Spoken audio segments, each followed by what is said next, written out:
નમસ્કાર દર્શક મિત્રો, અલ્ટિમેટ વેઇટ લોસમાં મારી સાથે ડૉક્ટર ભાવેશભાઈ ઠક્કર અને સ્લિમ હે તો સ્માઇલ હે. દર્શક મિત્રો, વેઇટ લોસના આ સિરીઝમાં આપનું સ્વાગત છે અને ભાવેશભાઈ ફરીથી આપનું સ્વાગત છે કાર્યક્રમમાં.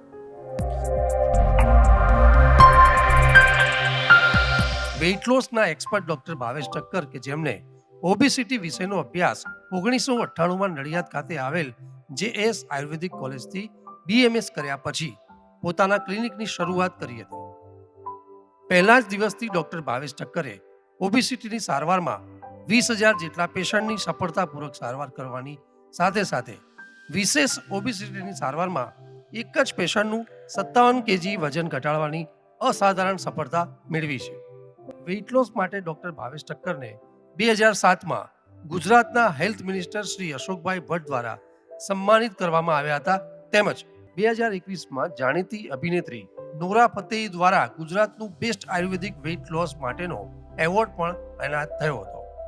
આજે સ્લિમ એન્ડ સ્માઇલના પ્રસિદ્ધ થયેલા બેનર સાથે ડૉક્ટર ભાવેશ ઠક્કર અમદાવાદ ઉપરાંત મહેસાણા, આણંદ, નડિયાદ ખાતે ઓબેસિટીની સમસ્યામાં વજન ઘટાડવાની શ્રેષ્ઠ સારવાર આપી રહ્યા છે.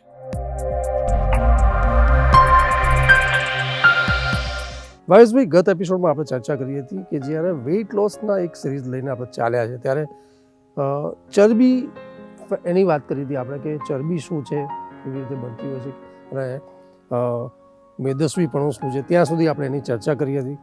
પણ આજે જે ચર્ચા કરવી છે અને દર્શક મિત્રોના સવાલ છે કે ભાઈ વજન ઘટાડતા પહેલાં કઈ બાબતો વિચારવી જોઈએ, એને ઇમ્પ્લિમેન્ટ કરતાં પહેલાં શું શું ધ્યાન રાખવું જોઈએ અને એ આખી બાબત કેટલી સિરિયસ છે આપની દ્રષ્ટિએ, અને એ તમામ એંગલે આપણે ચર્ચા કરીશું.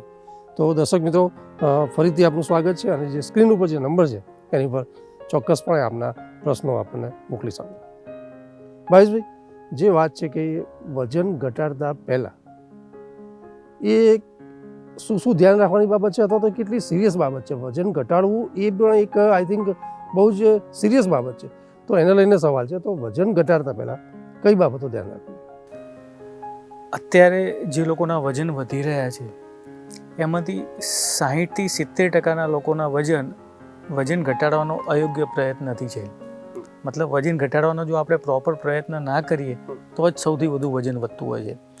માટે કોઈપણ વ્યક્તિ જ્યારે વજન ઘટાડવાનું સ્ટાર્ટ કરે તો જે એનું શરૂઆતનું વજન છે, જે એનું ઇનિશિયલ વેઇટ છે, એનું ઓછામાં ઓછું 10% વજન ઘટે ત્યાં સુધી એને પ્રયત્ન કરવો જરૂરી છે. ધારો કે કોઈ વ્યક્તિનું 100 કિલો વજન છે તો એનું ઓછામાં ઓછું 10 કિલો વજન ઘટે ત્યાં સુધી એને વજન ઘટાડવાનો પ્રયત્ન ચાલુ રાખવો જોઈએ. જો એનું શરૂઆતનું વજન કરતાં 10% કરતાં ઓછું વજન ઘટ્યું હશે અને એને પ્રોગ્રામ મૂકી દીધો તો બોડીમાં રેઝિસ્ટન્સ ડેવલપ થાય છે અને એમનું વજન જે શરૂઆતનું હોય એના કરતાં પણ વજન વધારે વધી જાય છે. માટે કોઈ પણ રીતે તમે વજન ઘટાડવાનો પ્રયત્ન કરો. જે તમારું શરૂઆતનું વજન છે એનું ઓછામાં ઓછું 10% વજન ઘટે ને ત્યાં સુધી તમારે પ્રયત્ન કરવો જરૂરી છે. ભાવેશભાઈ, એ પછી જ્યારે વજન ઘટાડવામાં મુખ્ય જે બાબત છે આહાર, ડાયટ, તો એ ડાયટ પ્લાન કેવો હોવો જોઈએ આપની દ્રષ્ટિએ? અને જે સવાલ પણ છે એમના કે ભાઈ વજન ઘટાડવામાં ડાયટ પ્લાન કેવી રીતે બનાવવો, એ બી એક થોડી અગત્યની વસ્તુ છે. કોઈ પણ વ્યક્તિનો જ્યારે ડાયટ બનાવવાનો હોય ત્યારે અમે એની 5 વસ્તુઓ કન્સિડર કરતા હોઈએ છીએ. જીનેટિકલી, બાયોલોજિકલી, પેથોલોજિકલી, સાયકોલોજિકલી અને લાઇફસ્ટાઇલ. આ 5 વસ્તુઓને કન્સિડર કરીને કોઈ પણ વ્યક્તિનો ડાયટ આપણે બનાવવો જોઈએ. જીનેટિકલી એટલે એ વ્યક્તિ જે છે જેનું વજન વધારે છે એના કુટુંબોમાં એમના દાદા પરદાદા કેવો ખોરાક લેતા હતા, જીનેટિકલી એમના ઘરની લાઇફસ્ટાઇલ કેવી છે. બીજું બાયોલોજિકલ એટલે એ વ્યક્તિનું બોડી સ્ટ્રક્ચર કેવું છે, એની બોડી ફ્રેમ કેવી છે, એની બોડીની બાયોલોજી કેવી છે, એ વસ્તુને પણ ધ્યાનમાં રાખવી જોઈએ. ત્રીજી વસ્તુ પેથોલોજિકલી એટલે એ વ્યક્તિનું વજન વધવાનું કારણ શું છે. આપણે અગાઉના એપિસોડમાં જોયા એમ દરેક વ્યક્તિનું વજન વધવાનું કારણ અલગ અલગ હોય. એમાં વ્યક્તિનું વજન વધવાનું કારણ શું છે, સાથે એને બીજા કયા રોગો છે, એને બીપી છે, ડાયાબિટીસ છે, બીજા કોઈ રોગો છે, એ વસ્તુને પણ આપણે કન્સિડર કરી અને એમનો ડાયટ બનાવવો જોઈએ. ચોથી વસ્તુ છે કે એની સાયકોલોજિકલ, એની વ્યક્તિની સાયકોલોજી કેવી છે. કેટલાક લોકોનું સ્ટ્રેસમાં વજન વધતું હોય છે, કેટલાક લોકોનું સ્ટ્રેસમાં વજન ઘટતું હોય છે, કેટલાક લોકોને સ્ટ્રેસમાં વારંવાર ખોરાક લેવાની ઈચ્છા થતી હોય છે, કેટલાક લોકોને સ્ટ્રેસમાં બિલકુલ ભૂખ મરી જતી હોય છે. તો આ વસ્તુને પણ ધ્યાનમાં રાખવી જોઈએ. અને લાસ્ટ કે એની લાઈફસ્ટાઈલ કેવી છે. એનું બેઠાડું જીવન છે, એની એક્ટિવ લાઈફ છે, એ જીમ કરે છે નથી કરતા. તો આ 5 વસ્તુઓને કન્સિડર કરી અને જ્યારે કોઈ વ્યક્તિનો આપણે ડાયટ બનાવીએ તો જ એનું વજન પ્રોપર ઘટે છે અને મેન્ટેન રહે છે.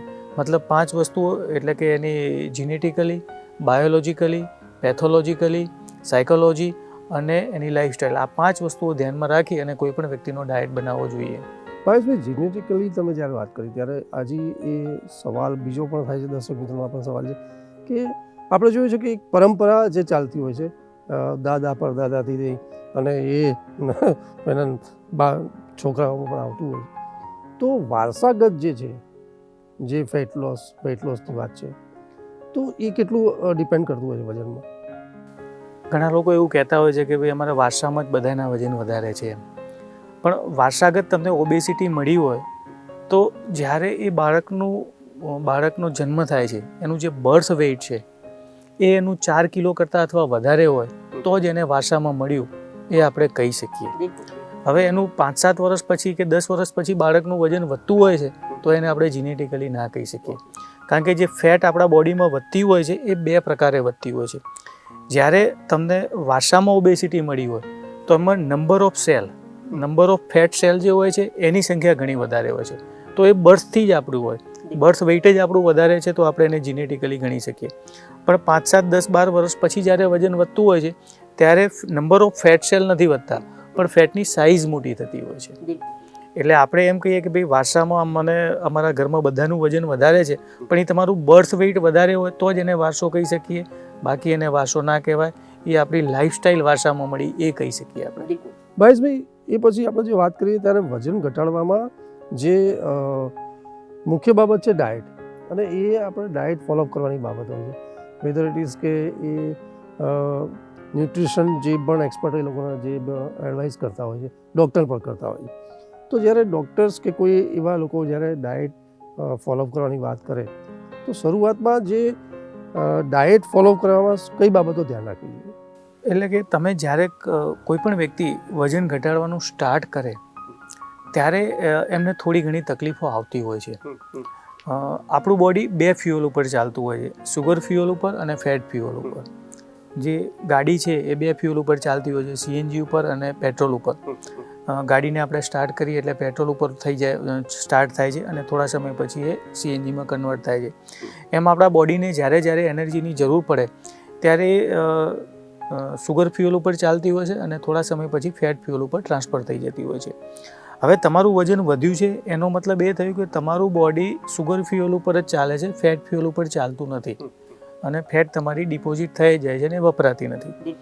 હવે જ્યારે તમે વજન ઘટાડવાનું સ્ટાર્ટ કરો, તમે ખોરાક ઓછો કરો, તમારા ખોરાકમાં કાર્બોહાઈડ્રેટ ઓછો કરો, તમે એક્સરસાઇઝ કરવાનું સ્ટાર્ટ કરો, ત્યારે આપણું બોડી સુગર ફ્યુઅલમાંથી ફેટ ફ્યુઅલ ઉપર ટ્રાન્સફર થતું હોય છે.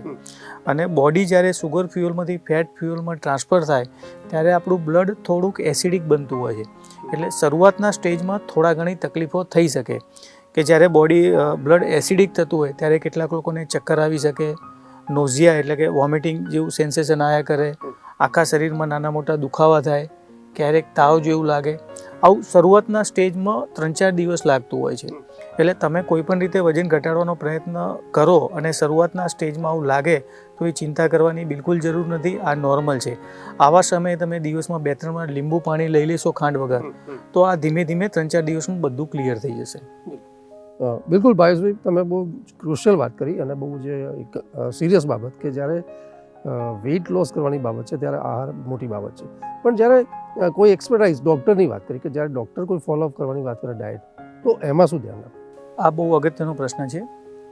જ્યારે તમે કોઈ એક્સપર્ટની સલાહથી વજન ઘટાડો છો ત્યારે તમારે એક્સપર્ટે તમને જે ડાયટ આપ્યો હોય એ ડાયટનું 100% ફોલો કરવું જરૂરી છે. એનું કારણ હું તમને સમજાવું કે આખા દુનિયામાં કોઈ પણ પ્રકારની ટ્રીટમેન્ટ છે વજન ઘટાડવાની, એને ફક્ત ને ફક્ત 2 ભાગમાં જ ડિવાઈડ કરી શકીએ. એક કેલરી ડેફિશિયટ પ્રોગ્રામ, એટલે આપણા બોડીને જેટલી કેલરીની જરૂર છે એના કરતાં ઓછી કેલરી લેવી. એક વિભાગ આમાં આવે. બીજો વિભાગ એ રીતનો છે કે આપણા બોડીને જેટલી કેલરીની જરૂર છે એના કરતાં આપણું બોડી વધારે કેલરી બર્ન કરે, એટલે કે મેટાબોલિઝમ ઇમ્પ્રુવમેન્ટ માટેની ટ્રીટમેન્ટ છે. એમ વજન ઘટાડવાની જે બધી ટ્રીટમેન્ટ છે એને બે ભાગમાં ડિવાઈડ કરી શકીએ, કેલરી ડેફિશિયટ અને મેટાબોલિઝમ ઇમ્પ્રુવમેન્ટ. હવે જ્યારે તમે કોઈ એક્સપર્ટ પાસે જાઓ છો અને તમે વજન ઘટાડવાનો ડાયટ લો છો તો એ એક્સપર્ટે તમને મેટાબોલિઝમ ઇમ્પ્રુવમેન્ટ માટેની અથવા કેલરી ડેફિશિયટ બંનેમાંથી એક પ્રકારની ટ્રીટમેન્ટ સજેસ્ટ કરેલી હોય.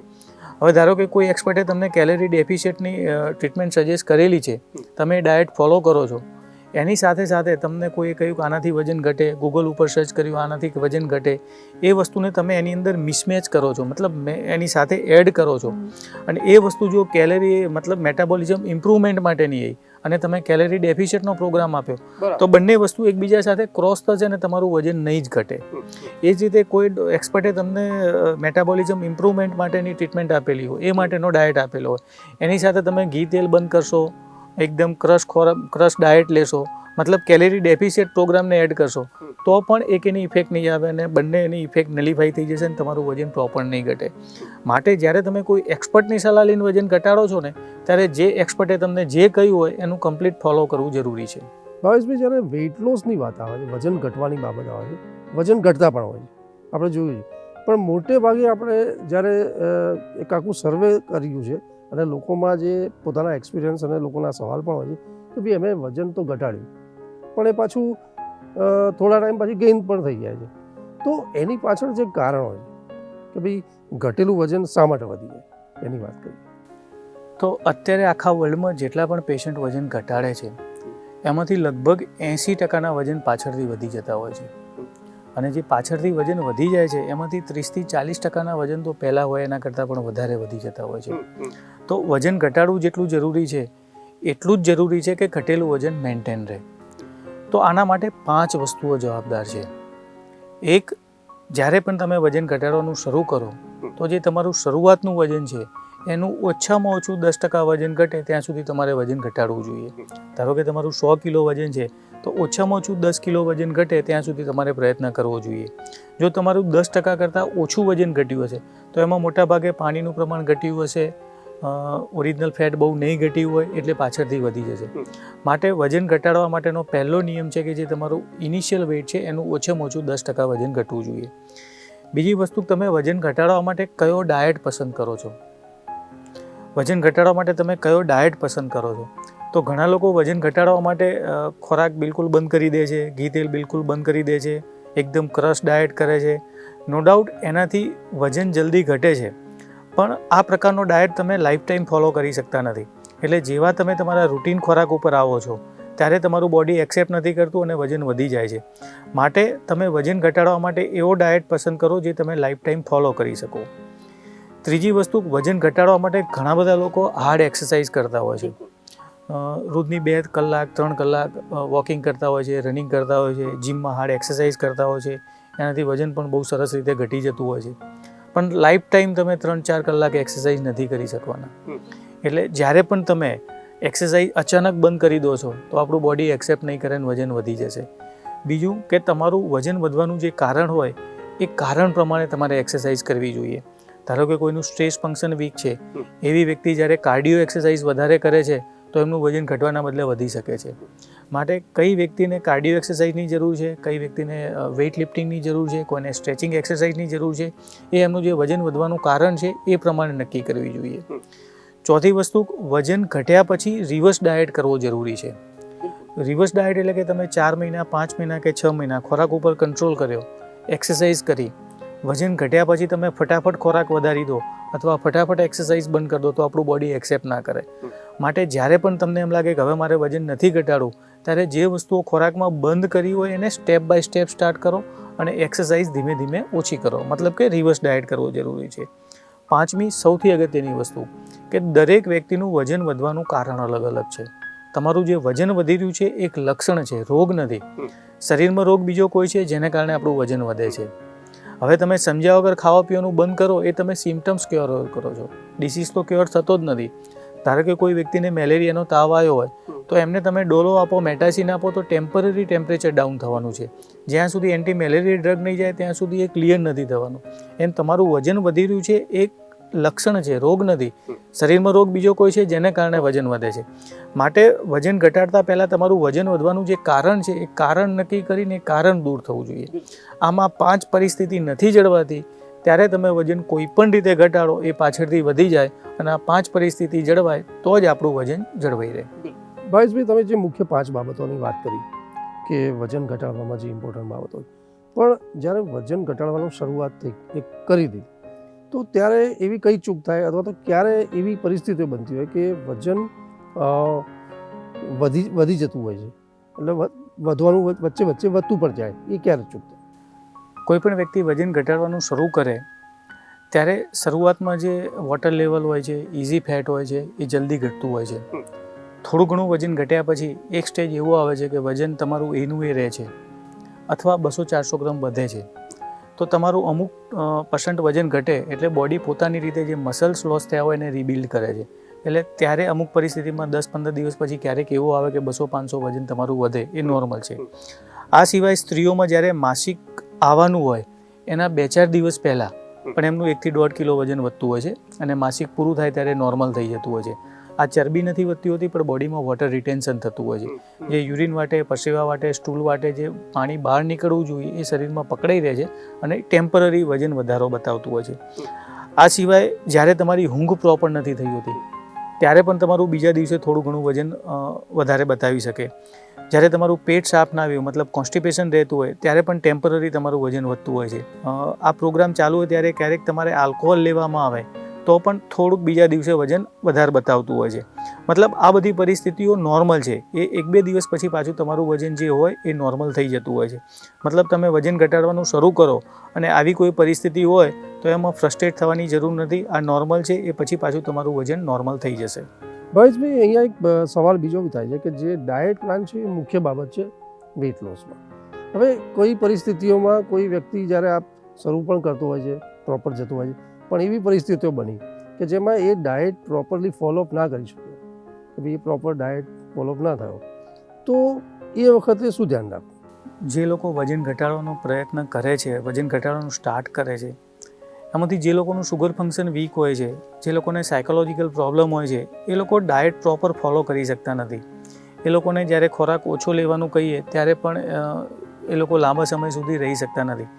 તો જે લોકોનું વજન વધારે છે અને એ વજન ઘટાડવા માગે છે અને ડાયટ ફોલો કરી શકતા નથી, તો એમના માટેની એક સિમ્પલ ટિપ્સ તમને આપું છું કે જ્યારે તમે જમવા બેસો બપોરે ત્યારે રોટલી અને ભાત એ બંને સાથે નથી લેવાના. મતલબ 2 અનાજ ભેગા ના કરો. ક્યારેક રોટલી શાક લો, ક્યારેક ભાત લો, એ રીતે લો. બીજું કે તમે જ્યારે બપોરે જમવા બેસો અથવા રાત્રે જમવા બેસો ત્યારે જેટલી રોટલી લો એટલી વાટકી શાક, એટલી વાટકી દાળ, એટલી વાટકી સલાડ લો. એટલે કે ભાણામાં તમે પહેલી 1 રોટલી લો, 1 વાટકી શાક લો, 1 વાટકી સલાડ લો, 1 વાટકી દાળ લો. એટલું પૂરું કરો. પછી તમને ભૂખ છે તો ફરીથી બીજી રોટલી લો, બીજી વાટકી શાક, બીજી વાટકી દાળ, બીજી વાટકી સલાડ.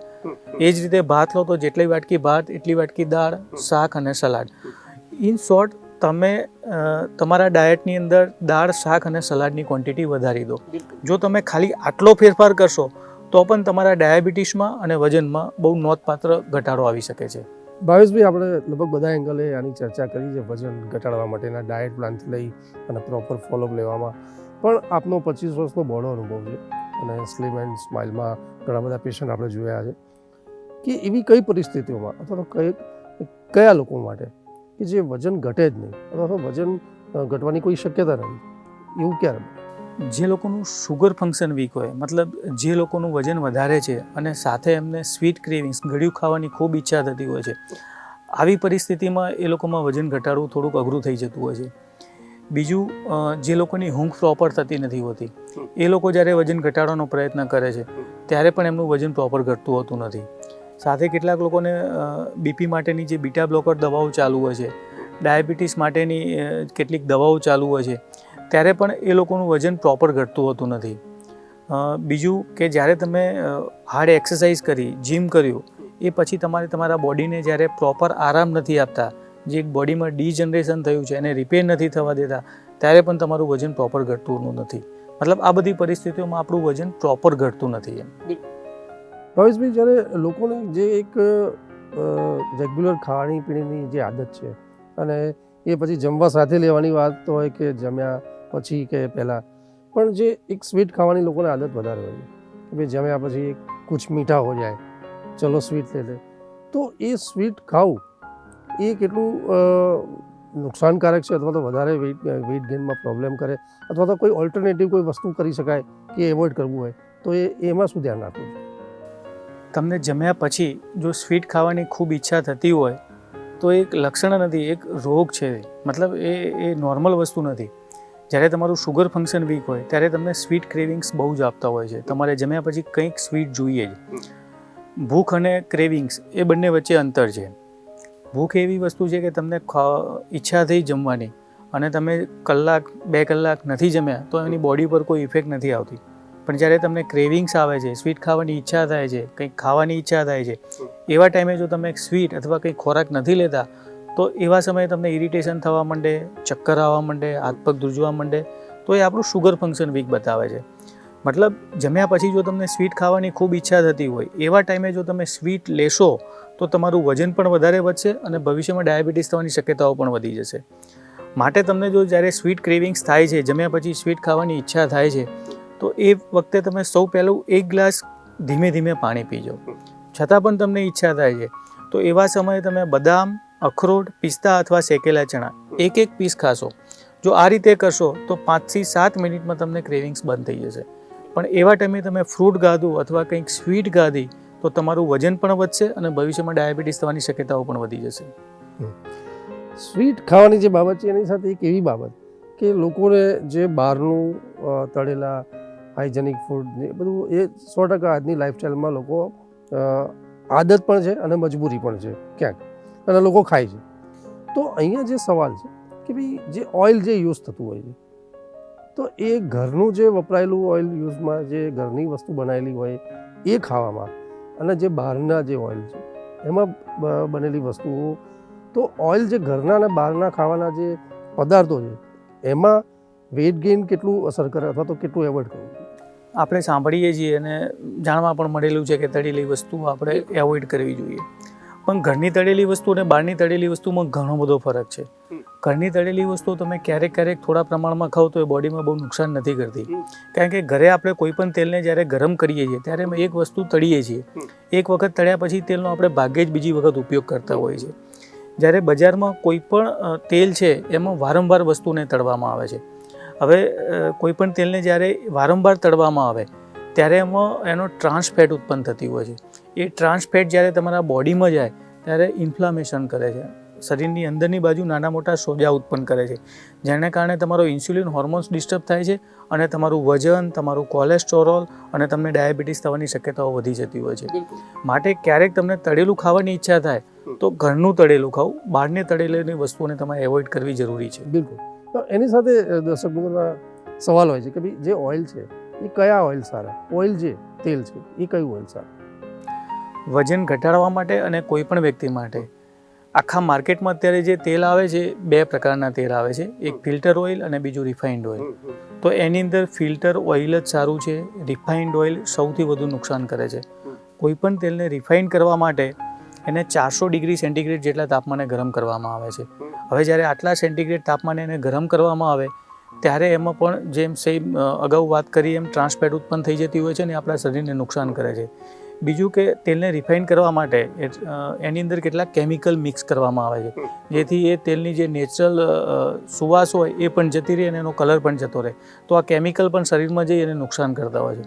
માટે તમારા વજન માટે, કોલેસ્ટ્રોલ માટે, ડાયાબિટીસ માટે તેલ વાપરવું હોય તો ફક્ત ને ફક્ત ફિલ્ટર તેલ જ વાપરવું જોઈએ. અને ફિલ્ટર તેલની અંદર પણ ફક્ત ને ફક્ત સિંગ તેલનો જ ઉપયોગ કરવો જોઈએ. સિંગ તેલ અથવા તલનું તેલ અથવા નાળિયેર તેલ, આ 3 તેલ સિવાય બીજું કોઈ પણ તેલ વાપરવાથી શરીરમાં ફાયદાની જગ્યાએ નુકસાન થઈ શકે છે. ભાવેશભાઈ, આપનો ખૂબ ખૂબ આભાર, ધન્યવાદ કે આજના એપિસોડમાં પણ આપણે જે વેઇટ લોસમાં જે સવાલો હતા અને એમાં આજે ખાસ ટોપિક આપણે સબ ટાઇટલ બી કર્યું હતું કે જે વજન ઘટાડતી વખતે કઈ બાબતો ધ્યાન રાખવી જોઈએ અથવા તો એની કેર કરવાથી એ ડાયટથી લઈ અને દરેક બાબતો એ કેટલી બધી હેલ્પફુલ છે અથવા તો એ ધ્યાન રાખવી જોઈએ. ખૂબ ખૂબ આભાર. અને આગળનો સવાલ નહીં લઈએ કોઈ, કારણ કે અહીં આપણે કાર્યક્રમ સમાપન તરફ છીએ, પણ કોઈ એક આજે પણ હું ઈચ્છીશ કે દર્શક મિત્રો આતુરતાથી રાહ જોયા હશે, કોઈ એવી એક ટીપ લઈ લઈશું કે ડેલી લાઈફમાં કઈ લેવી જોઈએ? જો તમે વજન ઘટાડવાનો પ્રયત્ન કરો છો તો તમારા માટે એક વસ્તુ ખૂબ અગત્યની છે. તમારી રાત્રે સાઉન્ડ સ્લીપ હશે તો જ તમારું વજન પ્રોપર ઘટશે.